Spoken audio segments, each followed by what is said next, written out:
अब बात दिल्ली में हुए धमाके की, जिसकी गूंज 3 किलोमीटर दूर तक सुनाई दी, लेकिन उसके तार 800 किलोमीटर दूर पाकिस्तान के पेशावर से जुड़ रहे हैं। दरअसल आज सुबह दिल्ली में सीआरपीएफ के स्कूल की दीवार के पास एक धमाका होता है।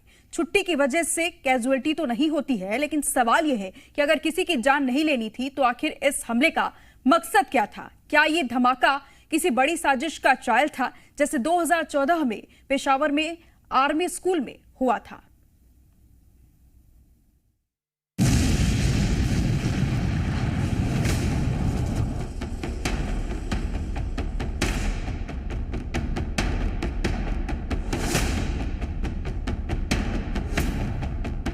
जगह दिल्ली के रोहिणी का सीआरपीएफ स्कूल।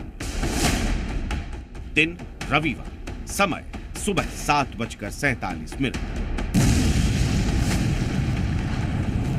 सड़कों पर सन्नाटा, केवल 2 कार खड़ी। छुट्टी और सुबह का वक्त होने की वजह से इक्का दुक्का लोग ही सड़कों पर दिखाई दे रहे हैं। तभी एक जोरदार धमाका होता है।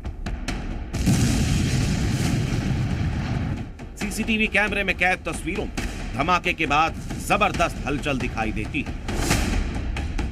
कैमरे का एंगल भी बिगड़ जाता है, जिसकी वजह से धमाके के बाद उस जगह पर कुछ नजर नहीं आता।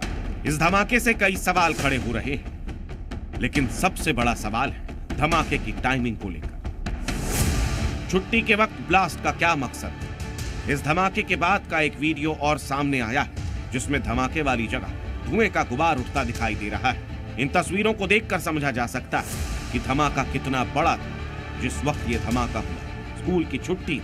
अगर ये धमाका स्कूल टाइमिंग के दौरान होता तो बड़े नुकसान को टाला नहीं जा सकता था। अगर ये धमाका स्कूल की टाइमिंग के दौरान होता तो वहां बच्चों की भारी भीड़ होती। सीआरपीएफ स्कूल होने की वजह से कई अधिकारी और जवान भी मौजूद हो सकते थे। स्कूल टाइम होने के कारण दुकानों पर भी लोगों की भारी भीड़ हो सकती थी।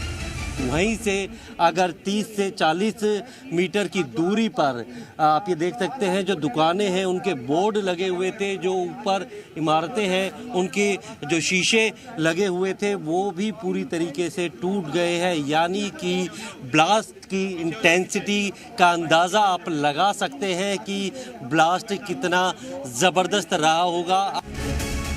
धमाके की इंटेंसिटी को स्कूल के दूसरी तरफ के दुकानों में हुए नुकसान से समझा जा सकता है, जिसमें कांच टूट गए, बोर्ड क्षतिग्रस्त हो गए, लेकिन छुट्टी की वजह से किसी तरह का नुकसान नहीं हुआ।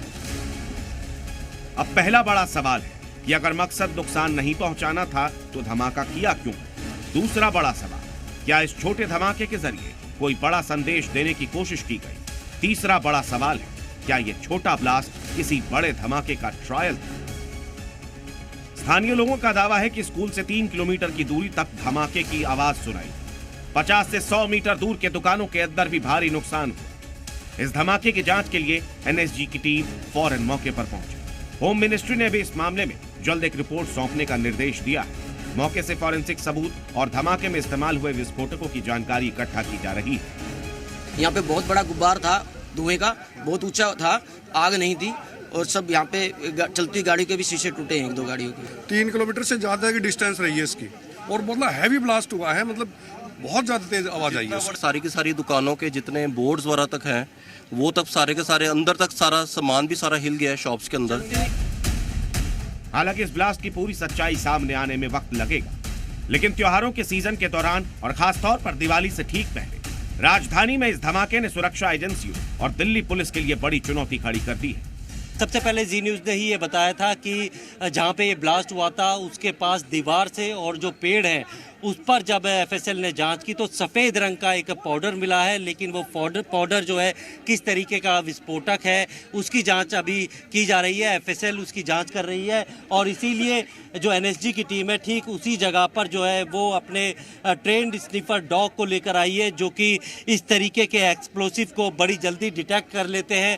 उनसे जाँच की जा रही है और साथ में जो सैंपल्स यहाँ से कलेक्ट एफएसएल ने किए हैं उसकी जाँच एफएसएल लैब में की जा रही है, ताकि उस एक्सप्लोसिव के बारे में पता लगाया जा सके।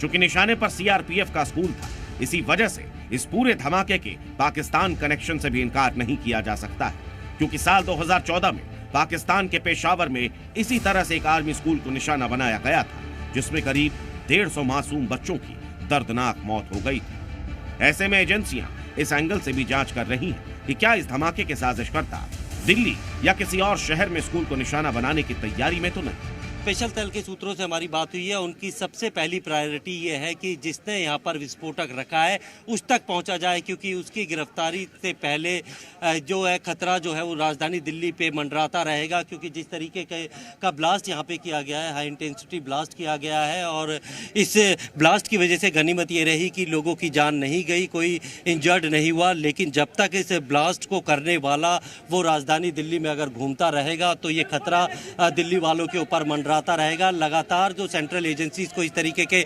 इनपुट मिलते रहते हैं कि फेस्टिव सीजन से पहले किसी बड़े धमाके को या बड़ी वारदात को अंजाम देने की फिराक में है।